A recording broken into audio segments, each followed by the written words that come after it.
1944. In the ruins of wartime Italy, elite German troops are on a special mission. We saw people beaten up, killed. They just shot them. They have been sent by Heinrich Himmler, the head of the Nazis' murderous SS, to seize a precious treasure before Italy falls into Allied hands. They're searching for what has been called the Bible for the Aryan race, a book which will justify the most horrific policies of Nazi Germany. It gives an academic justification to the idea of a difference between peoples. This is what our ancestors used to be like, pure and unlike any other people. Once you create the idea that some races are inferior, then you've got a legitimacy to start murdering people, by the race load. The book is so important that Himmler will stop at nothing to get it. This is the true story of the Nazi quest for the Book of Power.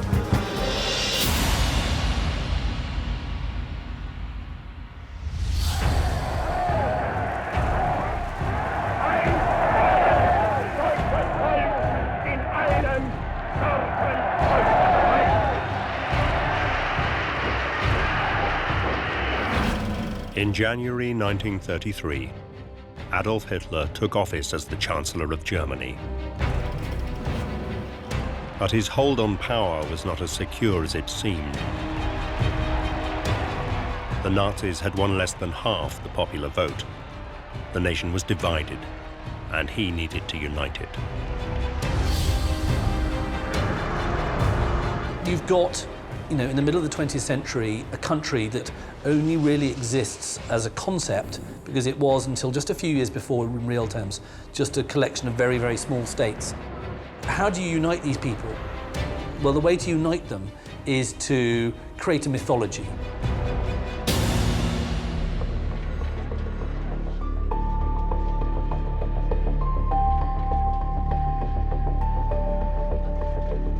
The myth that the Nazis hoped could unite the German people was the idea that they were descended from a race superior to all others, the Aryans. The Nazis claimed that the Aryans had originated from Atlantis, the mythical city first described by Plato as the birthplace of all civilization. They claimed that in prehistoric times, these Aryans had settled on the North German plains.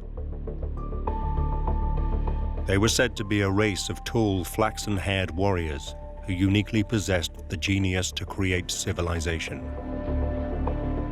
Hitler believed that the German people were descended directly from these superhumans. There is this need in the Nazis to demonstrate that they were a kind of cradle of civilization, that they'd been there for a long, long time. The Nazis claimed that before the ancient Greeks and Romans were ruling the Mediterranean, the ancestors of the Germans had already spawned a great northern European civilization. There does seem to be a tendency to want to endorse your current position in the world by taking your history as far back as it can go to show that you got there first. Perhaps you're more advanced, perhaps you're more legitimate to be in this role. This Aryan myth was the one the Nazis believed could rally the German people to their banner. Everything has to tie back to promote the idea that the Germans are the best, quote, race in the world.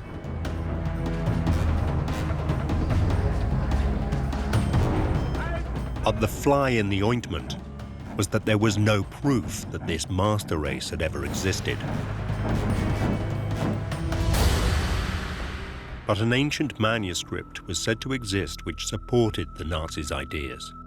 It told of a people who lived in Germany thousands of years before, and the Nazis believed that this book would prove all their theories to be true. It was called the Germania and was written in Rome nearly 2,000 years before.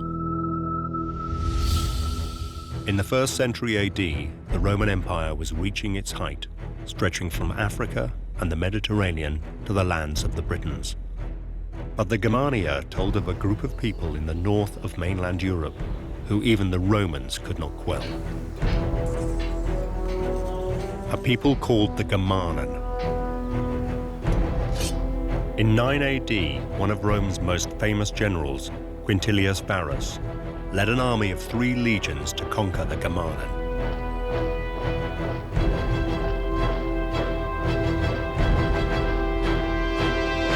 Under their fierce warrior king, Hermann, the Germanen tribes came face to face with the Romans in the Teutoburg forests.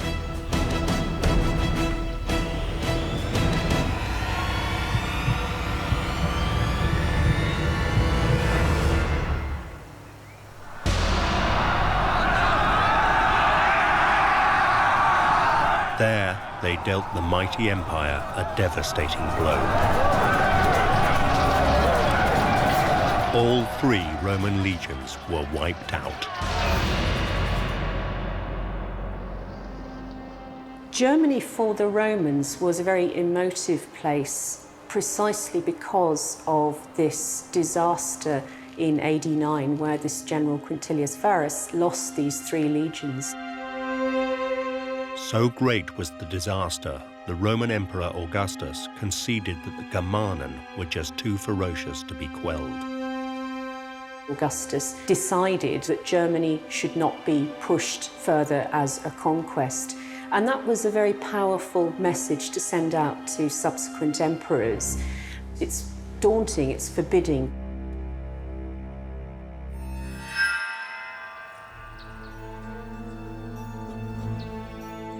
The Nazis claimed that the modern Germans were the direct descendants of King Hermann's fearsome warriors. They also believed that the book, the Germania, held written proof of the superiority of their ancestors. The fabled Germania was written not by a German, but by the Roman senator and orator Cornelius Tacitus around the year 98 AD. He was one of the most accomplished speakers of his generation, and he had an exemplary political career. He even became a consul and became what many people believe is the greatest Roman historian. Tacitus wrote at the time of the most decadent period in Roman history. His works describe every sordid detail of the reigns of Rome's leaders, the Emperor Tiberius, Claudius, and Nero. But for the Germanen, Tacitus was apparently full of praise. He says that no other nation, no other group of people had troubled the Romans so much as the Germans with their strong sense of liberty. In the book, the Germania, Tacitus describes in admiring detail the culture of the Germanen tribes, the gods they worship, how they select their kings, what weapons they use in battle, and their custom of fiercely training their youth as warriors. Their characteristics are very much, I think, put on a pedestal as qualities that Romans actually admire. For example, their chastity and their simplicity in terms of not being interested in money, in profit, and that sort of thing. No one in Germany laughs at vice, nor do they call it the fashion to corrupt and to be corrupted. They choose their kings by birth, their generals by merit. No nation indulges more profusely in entertainments and hospitality. Tacitus's descriptions appeared to match the image of their ancestors that the Nazis were keen to promote to the German people. You're presented with idealized native types who have a certain kind of purity about them and go about things in a very different way from Romans. There's this whole tradition of reading the Germania as if it were a glorification of the noble savage. More than that, Tacitus describes the physical characteristics of these mighty Germans. He wrote about how they had fierce blue eyes, blonde hair, and huge frames. In short, they were perfect Aryans. For the Nazis, the Germania was proof that the German people were descended from a mighty race superior to all others, and provided a direct link to their Aryan origins. And the words of Tacitus would resonate with one German in particular.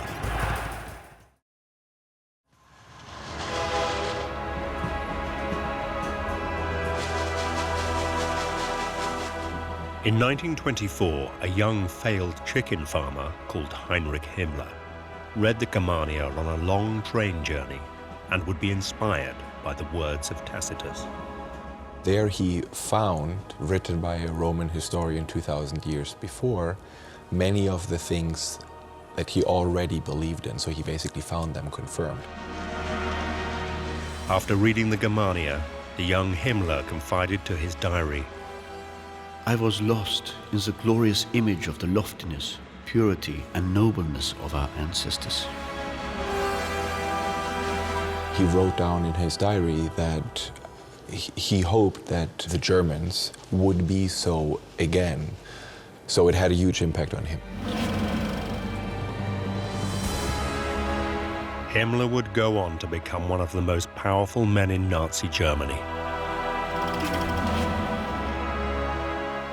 Throughout the 1930s, Himmler becomes a very, very key figure in the Third Reich. He's a very underrated figure because he's quiet and unassuming. He looks quite bookish with his little glasses and his short hair, and he's a former chicken farmer, and obviously that's quite funny. But actually, don't underestimate Heinrich Himmler. This is a man, throughout the whole arc of the Nazi regime, is a man who grabs power little by little.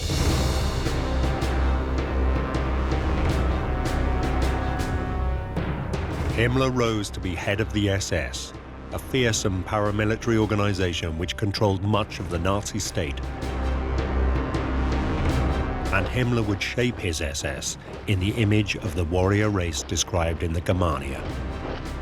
One could in many ways say that what he promised himself in his diary in 1924, he would then try to live up to as the leader of the SS.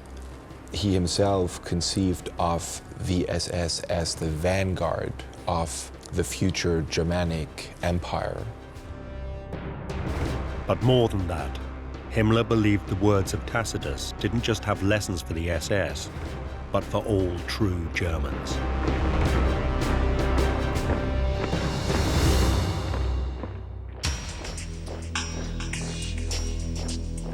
The Germania by Tacitus is referred to as a Bible that every thinking German should possess, because people should aspire to be as morally elevated, straightforward, honorable, direct, and brave as their Germanic ancestors allegedly had been.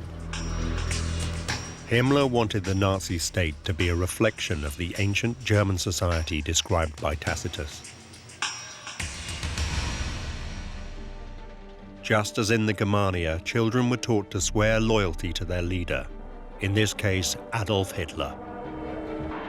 The chief fights for victory. His vassals fight for their chief.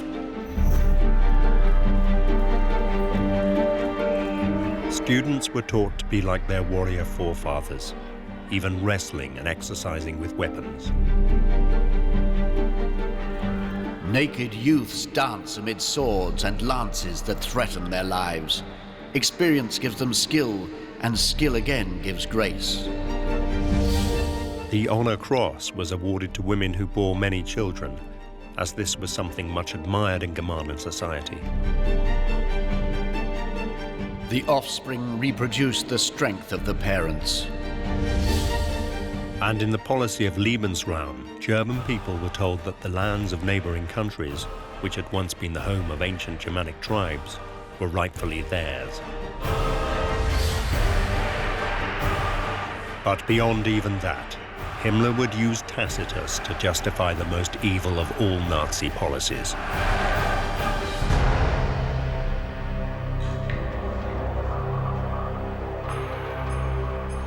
In 1935, the Nazis implemented the first of many racial laws. Called the Law for the Protection of German Blood and Honor, it was an ominous first step in the Nazis' anti-Jewish policies. It prohibits marriages between Aryan Germans and Jewish Germans. And it was based on one paragraph of the Germania. Key line in Germania is when Tacitus writes that the Germans are a people unto themselves, the implication being that there's no breeding with any other race or with any other people. They're a homogeneous group of people. Tacitus said they hadn't mixed with other people. So not only were they indigenous, but they were pure and unlike any other people. The Nazis were using the words of Tacitus to justify policies which would unleash an unimaginable terror on the world. It gives an academic justification to the idea of a difference between peoples. And once you create the idea that some races are inferior, you then create the idea that some lives are worth less than others. And once you create that idea, then you've got a legitimacy to start murdering people, by the race load.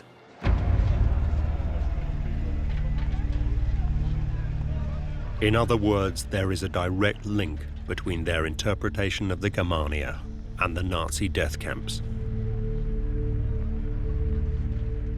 Because of their understanding of Tacitus, over 11 million people would be murdered in the Nazi genocide.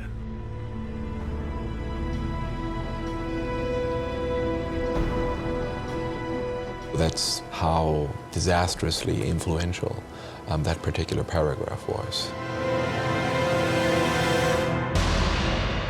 So important was this book to Nazi ideology that Himmler desperately wanted the authentic text. The trouble was that no one knew what had happened to Tacitus's original manuscript. So to find it, Himmler turned to one of the strangest and most sinister branches of the SS.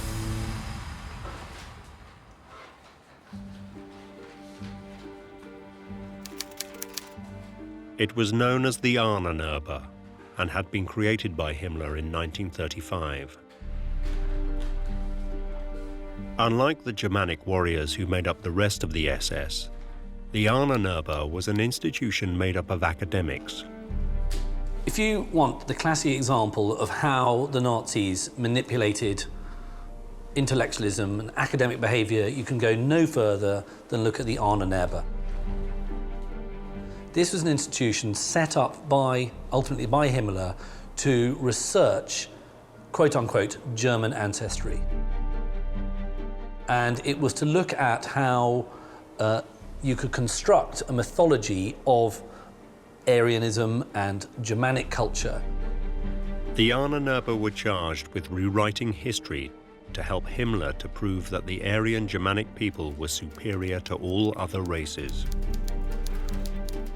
The Studienstiftung Ahnenerbe. There were genuine intellectuals and researchers and scientists working side by side with real cranks. And there were around 100 academics of various different sorts working there. You had a support staff of about the same size. So you've got about 200 people. And the Unravel can't just be seen as a kind of harmless bunch of corrupted academics who were just sucking up to the Nazis. Because what they were proving was helping to create a worldview that was in essence evil.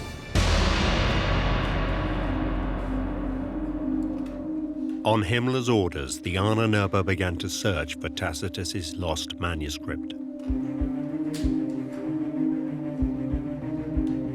Immediately, they encountered a problem. Tacitus's original no longer existed.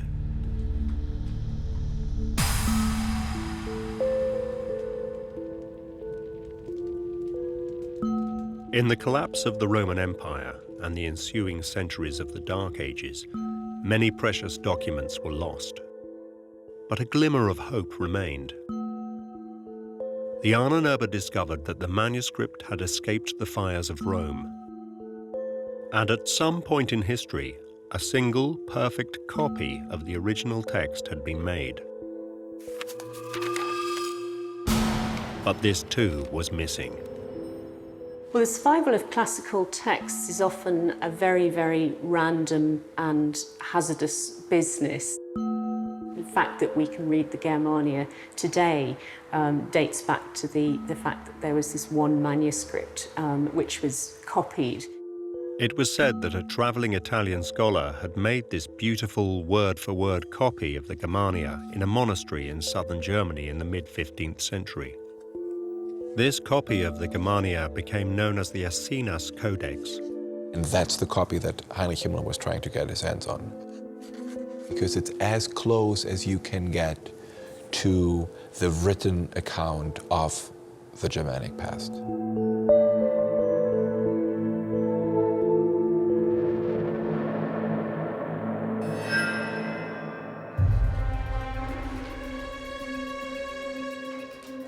The Ahnenerbe immediately began hunting down the Aeschines Codex. They scoured the world in their search. And eventually they brought some good news to Himmler.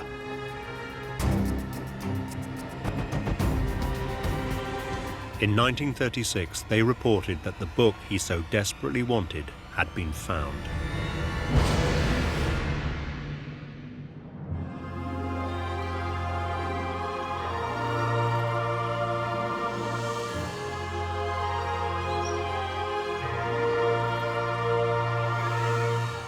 The Aeschines Codex had been traced to the east of Italy. For 200 years it had lain in obscurity in the vast private library of an Italian count, the Count Aurelio Baldeschi Baliani. My father was Conte Aurelio Baldeschi Guglielmi Baleani. In Italy, it's a very important title.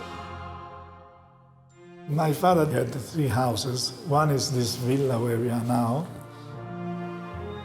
The other one is a palace in Osimo. And the other is the palace in Iesi. The Codex Aeschines was stored in the library that they had in the Palazzo in Iesi. People had simply forgotten about it. The Count's libraries contained many other important documents, such as the letters of Casanova and writings by Cicero. So it's fairly easy to see how it would get overlooked. As a result, Count Aurelio Baldeschi Baliani was completely unaware of how important the Aeschines Codex was to the Nazis. Tacitus or Aeschines Codex was the most important book to Germany. We really never realized it was such an important thing. It was in this library of the family, and it was not really, nobody knew how important it was. But soon that would change.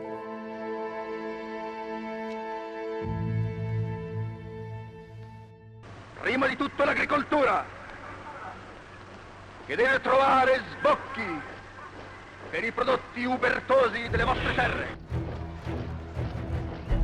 In 1936, Italy was ruled over by Benito Mussolini.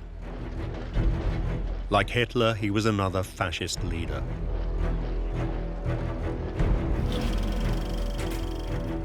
This brutal, populist politician had seized control of Italy in a coup d'etat in 1922 and declared himself Il Duce, the leader.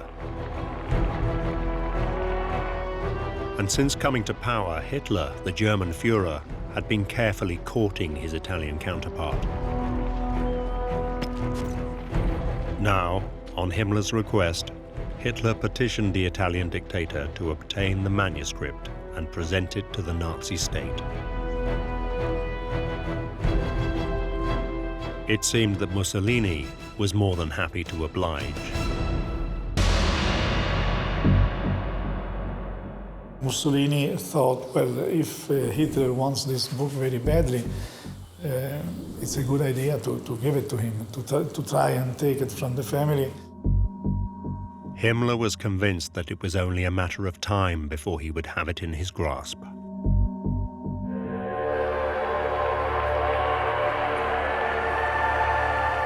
He planned a triumphant return for the Germania at the 1936 Nazi Party convention, where hundreds of thousands of party members would be in attendance.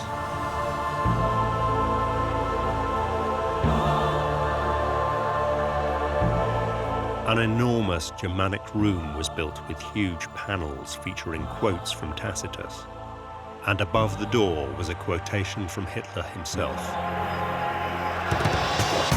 German youth shall know, manly loyalty was the virtue of the old Germanen. The new state is erected upon that virtue.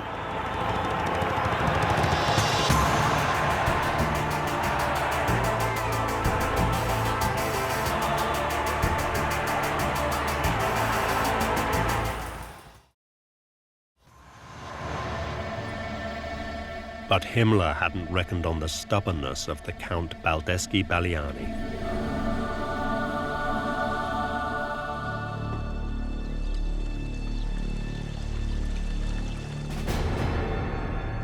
An emissary from Mussolini's government was sent to meet the Count at his villa to request him to give up the Aquinas Codex.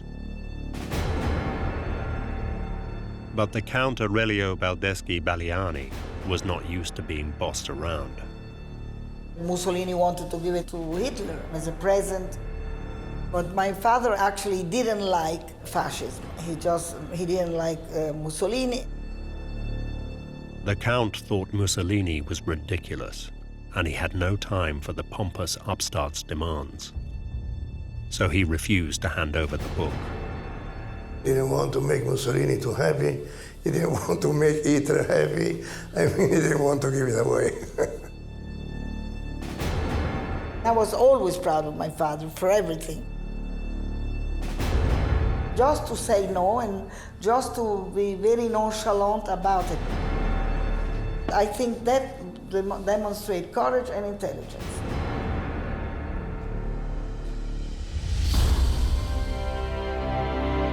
Himmler was infuriated by Mussolini's failure. To make matters worse, his best hope of getting the book, Hitler, was losing interest in Himmler's obsessions. Adolf Hitler had, in private conversations on more than one occasion, only snide comments to make. He couldn't quite see what these scholar types, so fascinated with the Germanic past, actually had to contribute to the rise of, the German state.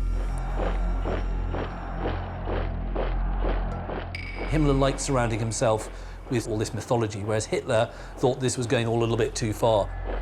He saw it as being unnecessary. To him, it was about politics and power.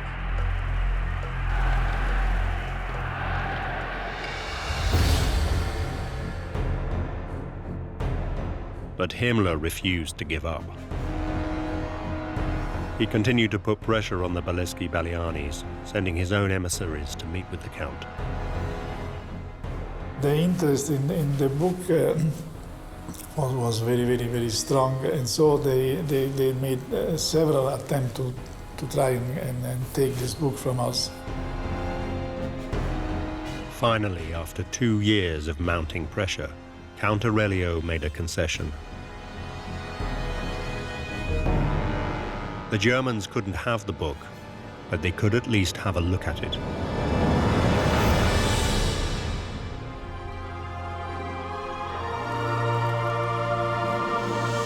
Just before the outbreak of the war, the Count packed up the book and sent it to Rome, where it would be photographed for Himmler. In Rome, it was presented to Himmler's emissary. A member of Ahnenerbe, Rudolf Till, was given access to the Codex Aquinas in Italy, and he was able to produce a set of photographs. The Ahnenerbe used these photographs to produce a Nazi edition of the Aquinas Codex.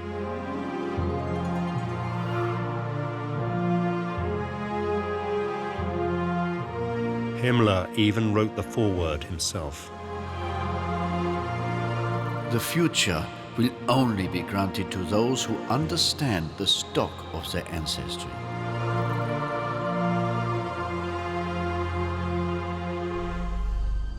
But for Himmler, even this was not enough. All he had was a facsimile. He was determined to possess the original. And one day, he would have the chance to take it. In 1939, Hitler plunged the world into war. Under Mussolini, Italy was Germany's most important ally. The two dictators eventually found themselves fighting both the Western powers and Russia.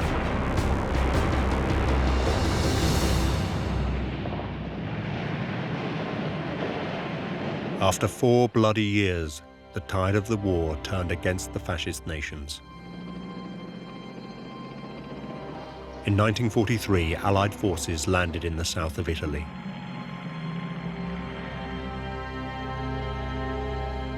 Benito Mussolini was overthrown by an Italian revolt, and Italy switched its allegiance to the Allies.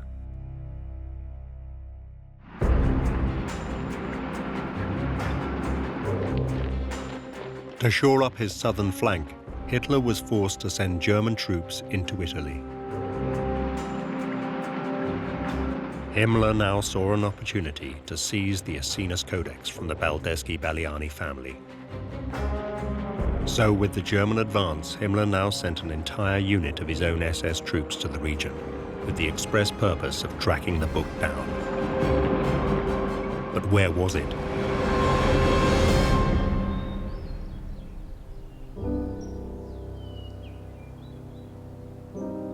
The Baldeschi-Ballianis had 3 properties: 2 town palazzi and a country villa.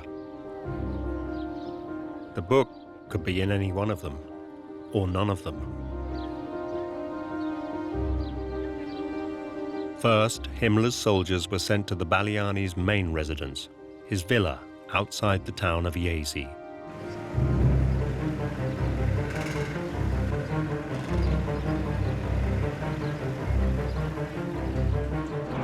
After Mussolini was dead, at the end, the Germans came looking themselves for the book.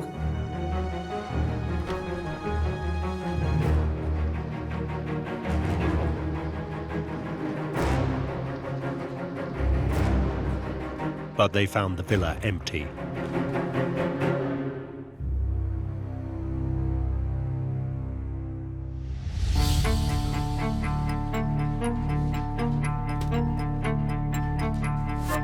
Days before, the Count had moved his family out of the villa to one of his other properties to protect them.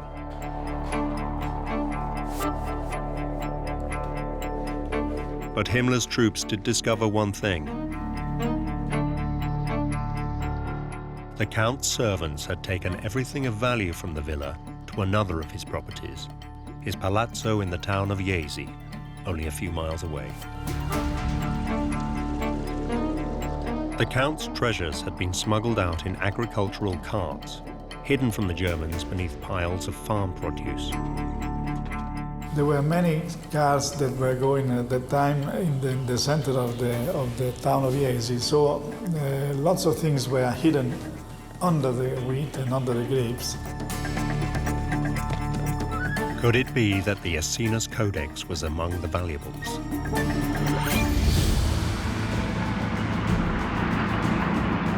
So now Himmler's troops rushed to the palazzo in Jesi. They asked for the book in a very aggressive way. And also here, the waiters and the chauffeurs and all the people working in the house, maybe pretending they didn't understand the language, maybe risking also their life, because I mean, at those times, life was not so safe like can be today in this kind of situation.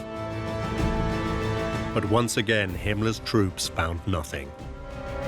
Neither the Germania nor the Baldeschi family were in the villa at Jesi.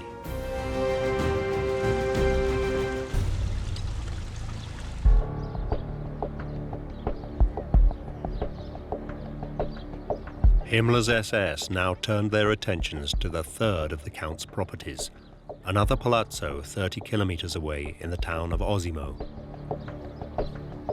My family, they all moved to Osimo. They moved there because they were thinking that it was more safe. From their hiding place in Osimo, the Belleschi-Balianis witnessed the horrors of life under the Germans.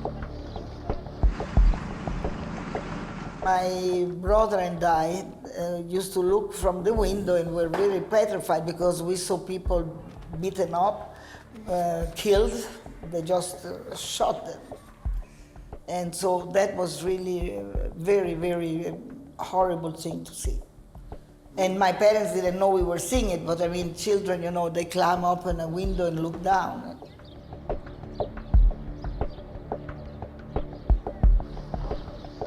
Eventually, Himmler's soldiers arrived at the palazzo itself.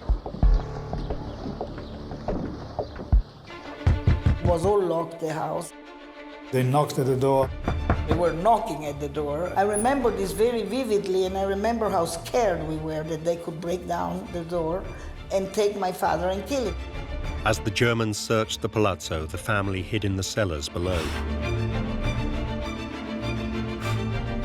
I was 10 years old.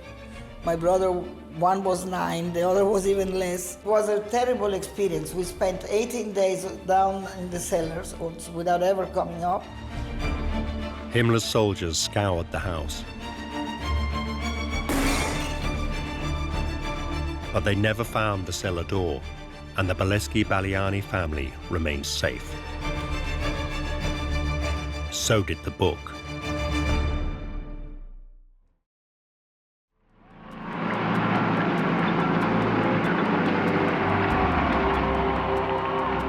May the 8th, 1945 brought an end to 6 years of war in Europe.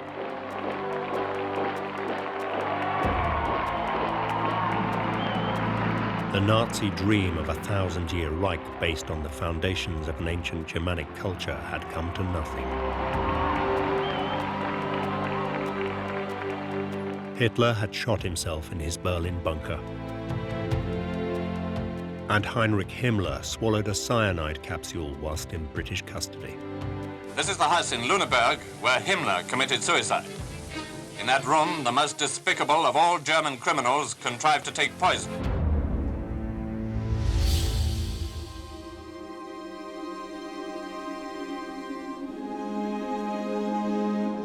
With the war over, the truth about the elusive Asinus Codex would begin to emerge.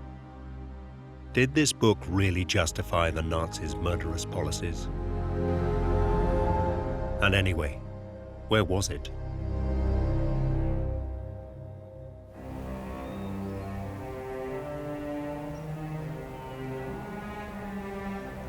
One mystery was easily solved. The book had never moved from the first place that Himmler's troops had gone searching for it. The Baldeschi-Baliani's villa outside Jesi had a secret room. This room has a false window. From the outside you see it, but in fact it's not a window that you can open. The room with the false window had a hidden door, concealed by a wardrobe. The door that was already a safety door by itself was also protected by furniture. So that you could even see the door. Behind the wardrobe and the hidden door sat a simple chest. Inside this room there is this cassaforte, we say in Italian. Usually you keep laundry inside. Concealed inside a pile of laundry lay the thing that had so obsessed Himmler. Tacitus's Germania.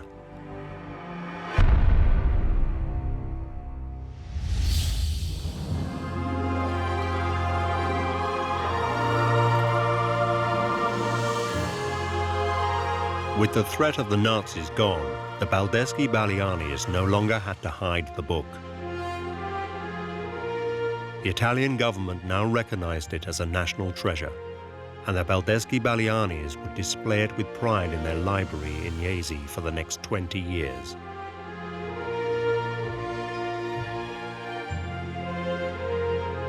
Every year, the Italian government sent some inspectors to see if the book was still with us, if it was well kept. One year, the inspectors asked the Count to bring the book to Florence, as they couldn't make it to Jesi. In 1966, they were in Florence, these inspectors, and they said, well, I'll take the book to Florence and I'll show you the book there. The Count took the book to Florence in person, where he placed it in an underground bank vault overnight for safekeeping. The following day, he would take it to the inspectors. But then disaster.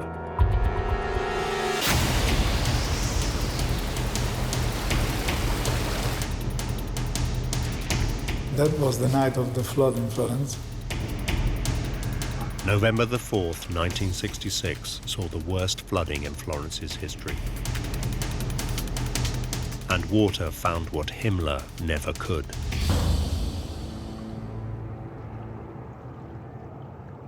A flood came, and they weren't waterproof. So all the water with the gas, with the oil and paintings, they all went completely ruined. This manuscript was ruined for the first 2 or 3 pages, and the last 2 or 3 pages, it was seriously damaged. The first and the last pages were almost black. The writing looked like a negativa. It looked as if this treasure had been destroyed forever.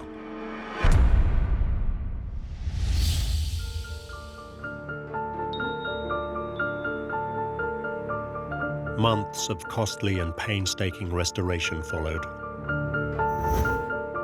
and the damage of the flooding was undone.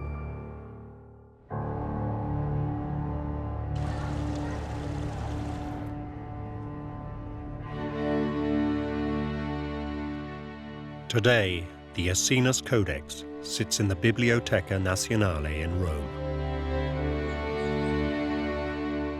After nearly 200 years of holding the book, the Baldeschi-Baliani family had decided that the Essenes Codex should be available for all to see. Little by little, we decided that this book was better if it was kept in a public place. And so then we gave it to the state, and it went to Rome, to the National Library in Rome.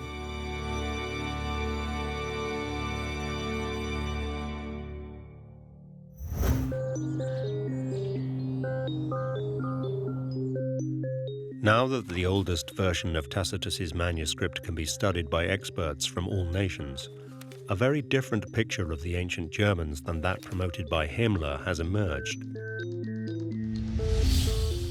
For a start, Tacitus was not as enraptured with the Germanen as Himmler had made out. Tacitus attributes several clearly negative characteristics to the Germanic tribes. He basically speaks of their tendency towards drunkenness. To pass an entire day and night in drinking disgraces no one. Their quarrels are seldom fought out with mere abuse, but commonly with wounds and bloodshed. They were represented as liking their drink too much and having banquets, feasts during the day, this sort of thing. They themselves lie buried in sloth, a strange combination in their nature that the same men should be so fond of idleness, so averse to peace. He explicitly writes about their almost addiction to gambling. He also comments on what he describes as a form of laziness, basically. They pass much of their time in idleness, giving themselves up to sleep and to feasting, the bravest and the most warlike doing nothing. A sort of simple society, but one which has its flaws. In fact, what Tacitus described was far from the perfect Aryan society claimed by Himmler. In every household, the children, naked and filthy. They will be overcome by their own vices as easily as by the arms of an enemy.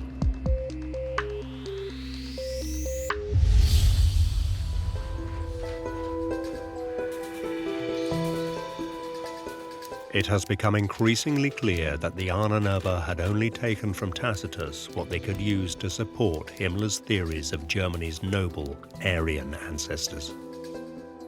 They blatantly misinterpreted, misread, and misquoted particular passages that didn't really fit their particular ideological view to make it fit their ideological view.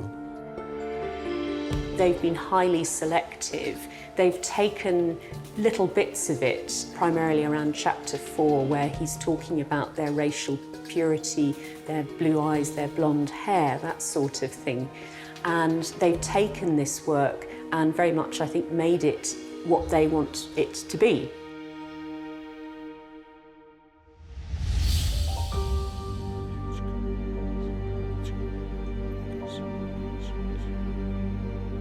And the Nazis had chosen to keep hidden another key fact about Tacitus. He had almost certainly never even seen any of the Germanen he was writing about, and had no real evidence for his statements about them. Some of his descriptions were plainly made up. By the end of the monograph, you have this fantasy, bizarre sort of image of people with human faces but the bodies of animals. So it begins to enter the world of the fantastic. So you have to be wary of that when you're reading these texts.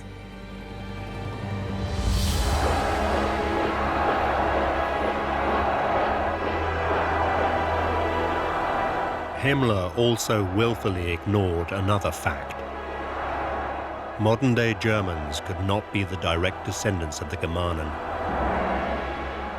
The Nazis, in referring to the Germanic tribes, referred to them as ancient Germans or the old Germans. And that's exactly the kind of step that you must not make, because it is a simplification. The Germani are different from the people that we would think of today as Germans. That's just the name that came to be used for the whole group of people. They misidentified the German ancestors with the Germanic tribes that Tacitus describes, so you simply can't say that the Germanic tribes were the German ancestors.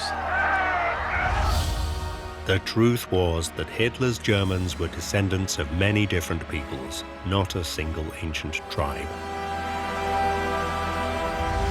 There was no German nation, and the whole tribal situation changed dramatically several times over the following centuries. So you can't simply say, those are our ancestors. But Himmler was unconcerned about the truth of what Tacitus really said, and the truth of the origins of the German people. He desired the Asinus Codex to help promote the vicious and racist policies of the Nazis. And the tragic fact is that even without ever laying his hands on the original, he was still able to use the words of Tacitus to aid the Nazis in their murderous policies, which resulted in the death of millions.